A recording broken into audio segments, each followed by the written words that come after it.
यह कहावत तो आप सबने अपने जीवन में कभी न कभी तो अवश्य ही सुनी होगी कि जैसी करनी वैसी भरनी, या फिर जैसा करोगे वैसा भरोगे।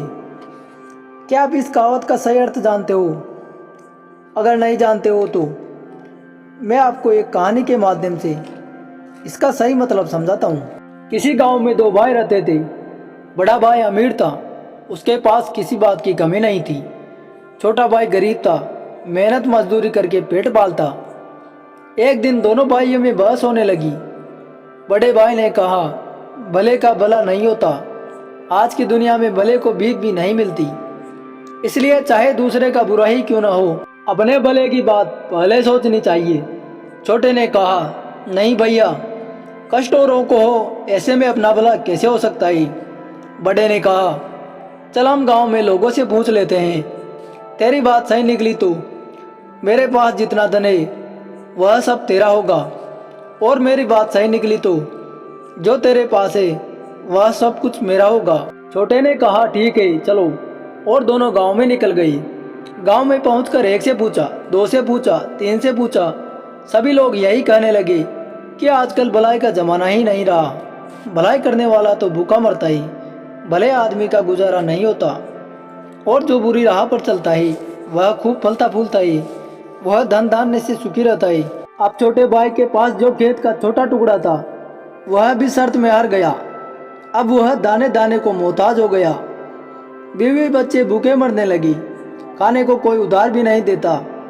वह अपने बड़े भाई के पास गया, सोचा बड़ा भाई ये वह दे देगा। उसने बड़े भाई से कहा, भैया 10 किलो चावल दे दो, घर में अन्न का एक दाना तक नहीं है, बच्चे भूखे मर रहे हैं। बड़े भाई ने तुरंत कहा, पैसे दे दो और चाहे जितना चावल ले जाओ। छोटे भाई ने कहा, पैसे तो नहीं है। इस पर बड़े भाई ने कहा, तो फिर अपनी एक आँख दे दो। छोटे भाई ने सोचा मजाक कर रहा है, चावल के बदले कोई आँख थोड़ी लेगा। पर बड़े भाई ने चावल के बदले एक आँख निकलवा ली और 10 किलो चावल दे दिए। जब वह चावल लेकर घर पहुंचा तो यह देख उसके बीवी बच्चे रोने लगे कि तुमने यह क्या कर दिया है। इस तरह कुछ दिन तो आराम से निकल गई। फिर से अनाज खत्म हो गया। छोटा भाई आकर फिर बड़े भाई के पास गया। उससे अपने भूख से बिलबिलाते हुए बच्चे नहीं देखे जा रहे थे।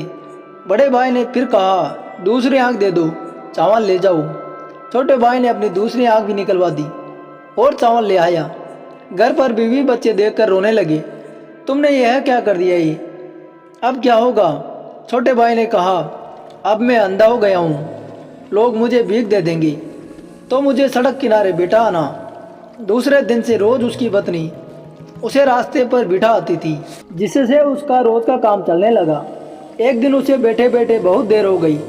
उसकी पत्नी उसे लेने के लिए नहीं आई। उसने बहुत समय तक उसकी राह देखी। फिर जब बहुत रात हो गई तो वह अपने घर की तरफ चल दिया, पर दिखाई न देने के कारण वह रास्ता भटक गया।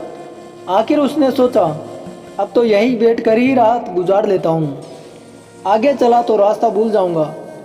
वह एक पेड़ के नीचे बैठ गया। कुछ समय पश्चात पेड़ से आवाज आने लगी। कुछ समय बाद एक तूफान सा आया। दरअसल यह भूत थे। चारों में से एक उनका सरदार था। भूत बहुत खुरापाती थे। सब एक महीने भर लोगों को सताते और महीने में एक दिन इसी पेड़ पर सरदार सबका हिसाब किताब करता था। आज वही हिसाब किताब करने वाला दिन था। सरदार ने पूछा, हाँ भाई, तुम लोगों ने क्या क्या किया है, एक एक करके बताओ। पहला भूत बोला, एक गांव में दो सगे भाई थे, दोनों में भले बुरे का तर्क हुआ। दोनों ने बाजी रखी, छोटा भाई हार गया, मैंने उसे अंधा बनवा दिया ही। सरदार बोला, बहुत खूब, अब अंधा ही बना रहेगा।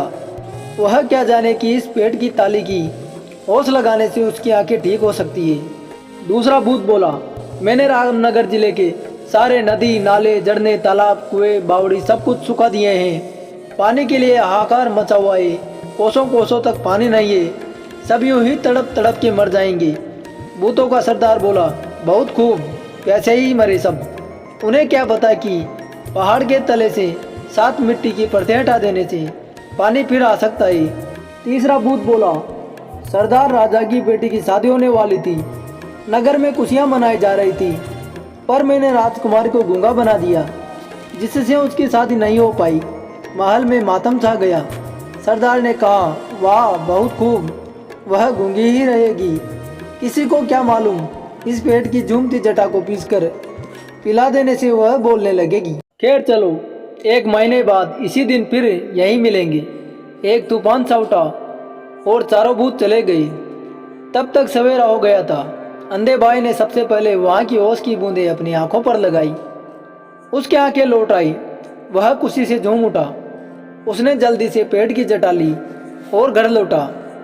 उसकी आंखें वापस आ जाने से घर में सब बहुत खुश हो गई।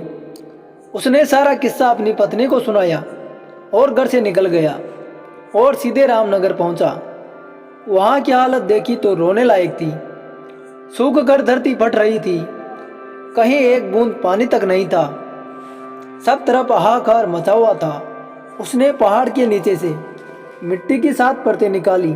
उसने परतें निकाली ही थी कि सभी कुएं, तालाब और झीलों में पानी ही पानी हो गया। वहां के राजा ने उसे अपार धन दिया। फिर वह दूसरे राजा के महल में जा पहुंचा। जाते ही उसने कहा, महाराज, मैंने सुना है कि राजकुमारी गूंगी हो गई है।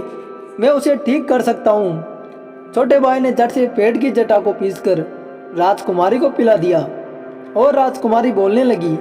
राजा बहुत खुश हुआ। राजा ने असरपियों से उसकी झोली भर दी, गाड़ी घोड़ा दिया और वहाँ रहने के लिए एक महल देकर परिवार के साथ यहाँ आकर रहने को कहा। लेकिन वह नहीं माना। छोटा भाई धन से लदा घर लौटा। उसके परिवार में खुशी की लहर दौड़ गई। बड़े भाई ने देखा कि उसके आंखें भी आ गई है और इतनी दौलत भी। वह ईर्ष्या से जल उठा।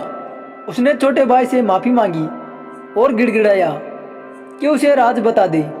छोटे भाई को दया आ गई। उसने सारा राज बड़े भाई को बता दिया। बड़ा भाई भी उसी जंगल में गया, उसी पेड़ के नीचे बैठा। फिर वही तूफान आया और भूतों की आवाज आने लगी। लेखा जोखा होने लगा। भूत कहने लगे, जो किया कराया था सब पर पानी फिर गया है। जरूर किसी ने अपना भेद सुन लिया। भूत जब पेड़ से उतरे तो बड़े भाई को बेटा पाया। बस फिर क्या था, जड़ से उसका गला घोट दिया और बड़ा भाई वहीं मर गया। हमें इस कहानी से यह शिक्षा मिलती है कि भला करने वालों के साथ कभी बुरा नहीं होता, वह बुरा करने वालों के साथ हमेशा बुरा होता है। मनुष्य को हमेशा संतुष्ट बने रहना चाहिए। जो ज़्यादा लालच करता है उसका हाल बड़े भाई के समान ही होता है।